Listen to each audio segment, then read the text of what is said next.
Hello students, today's topic is how to judge SCF and LCM word problem.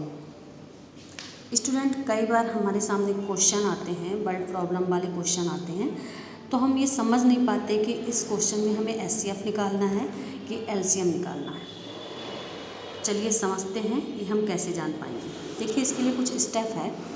First में आपको क्या करना है ये जानने के लिए, From your equation, try to judge whether the answer is greater than less than the given data. सबसे पहले आपको ये समझना है कि जो भी हमारा क्वेश्चन है तो उसमें जो आंसर आएगा तो वो आंसर हमारे दिए हुए डाटा से, दिए हुए नंबर से ज़्यादा आएगा या उससे कम आएगा। सबसे पहले हमें ये देखना है, ठीक है। क्या देखना है हमें, हमारे क्वेश्चन में जो भी डाटा दिया हुआ है या जो भी नंबर दिए हुए हैं तो हमें खुद जज करना है कि जो भी हमारा आंसर आएगा तो ये नंबर जो दिए हैं इससे ज़्यादा आएगा कि इससे कम आएगा। ये फर्स्ट आपको देखना है। इसके बाद इम्पॉर्टेंट चीज़ देखिए, SCF में सबसे पहले आप जब आपको निकालना होगा तो उसका आंसर, मान लीजिए कोई एनिमल्स का नंबर है तो उसका नंबर जो आंसर आएगा तो एनिमल्स का ही नंबर आएगा, फ्रूट्स का नहीं हो जाएगा, ये ध्यान रखिएगा। फिर जो मेन इम्पॉर्टेंट है स्टूडेंट्स, यहाँ देखिए SCF का फुल फॉर्म सबको पता है, हाईएस्ट कॉमन फैक्टर। LCM का full form lowest common multiple. तो देखिए यहाँ इससे मतलब क्या है इसको बताने का। देखिए जब SCF हम निकालते हैं, यहाँ फैक्टर की बात करते हैं, तो जब हम किसी भी नंबर का, मान लीजिए हमने यहाँ पर 8 का फैक्टर निकाला, तो जो भी फैक्टर निकल के आते हैं स्टूडेंट्स, तो ये नंबर कैसे होते हैं, या तो दिए हुए नंबर के बराबर होंगे या उससे छोटे होंगे। आ रही है समझ में, या तो उस नंबर के बराबर होगा या उस नंबर से छोटा होगा। और मल्टीपल में क्या होगा, जब किसी नंबर का हम मल्टीपल निकालेंगे तो वो नंबर वो दिए हुए नंबर के बराबर होगा या उससे बड़ा होगा।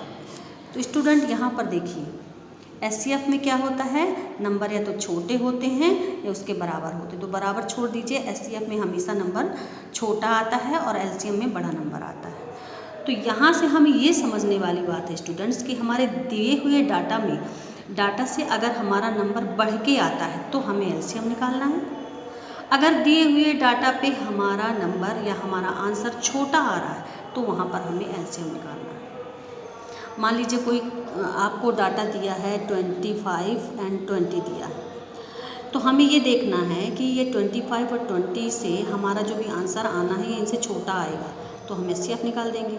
अगर हम ये गेस कर पा रहे हैं कि ये दो नंबर से हमारा आंसर बड़ा आएगा तो हम LCM निकाल देंगे। आ रही बात समझ में।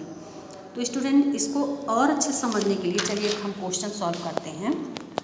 देखिए मान लीजिए क्वेश्चन है, a merchant has 120 litre of oil of one kind. एक तरह का तेल है उसके पास 120 लीटर, दूसरे तरह का 180 litre of another kind and 240 litre of third kind तेल है उसके पास। वांट क्या करना चाहता है, सेल करना चाहता है oil by filling the 3 kind of oil in tin.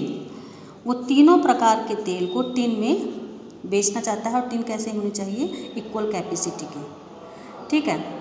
यहाँ पर आपने समझ लिया, उसके पास 3 प्रकार के तेल हैं और 3 प्रकार के तेल को बेचने के लिए उसको इक्वल कैपेसिटी के टिन चाहिए। What should be greatest capacity of such a tin. Student यहाँ पर अगर ग्रेटेस्ट दिया है तो ये कंफ्यूज मत हो जाना कि हमें यहाँ LCM निकालना है, क्योंकि हमने पढ़ा है कि LCM में जो हमारा ग्रेटेस्ट नंबर होता है वो बड़ा होता है और SCF में जो भी आंसर निकल के आता है वो छोटा आता है। तो यहाँ से हमें समझने की ज़रूरत है। देखिए ये मान लीजिए हमारे तीनों प्रकार के तेल हैं स्टूडेंट, ठीक है। मस्टर्ड मान लीजिए और सरसों का मान लीजिए, तिल का मान लीजिए, या ये तीनों अलग अलग तेल हैं, ठीक है।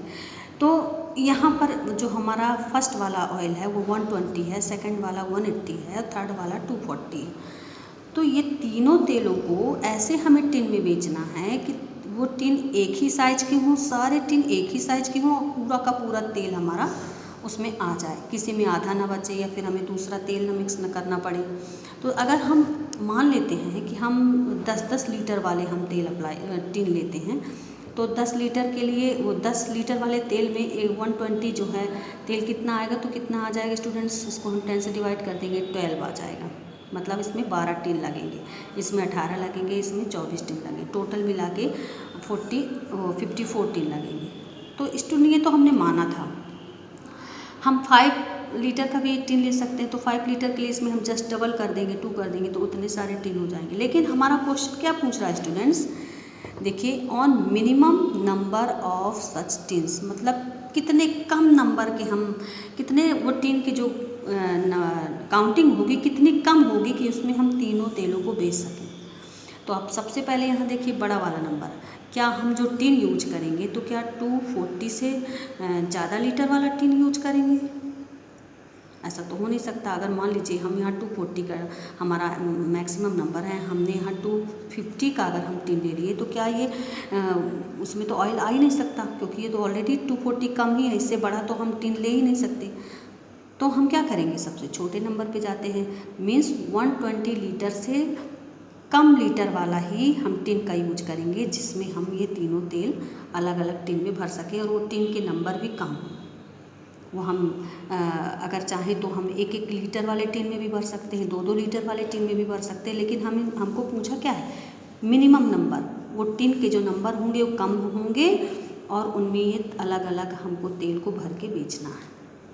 तो यहाँ से हम क्या समझ पाए स्टूडेंट्स कि हमको हमारा जो ये डाटा से दिए हुए डाटा से हमारा जो भी आंसर आएगा वो कम में आएगा, इसलिए हमें यहाँ क्या निकालना पड़ेगा, HCF।